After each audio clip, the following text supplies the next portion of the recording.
పార్థ, ఎప్పుడూ ఓటమిని అంగీకరించకు. పెద్ద పనులు ఎప్పుడూ సమయం తీసుకుంటాయి. ఇప్పుడే అలసిపోకు. ఇంకా నువ్వు ఏడ్చిన చోట నవ్వాల్సి ఉంది. ఒంటరిగా ఉండు, కానీ బలంగా ఉండు. పార్థ, అతిపెద్ద సంపద నీ మేధస్సు.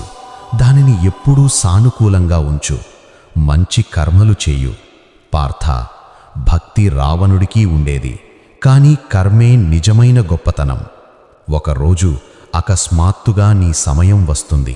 నీకు తగిన ప్రతీదీ నీదవుతుంది. మనిషి పుట్టుకతో కాదు, తన కర్మతోనే మహానుగా మారుతాడు.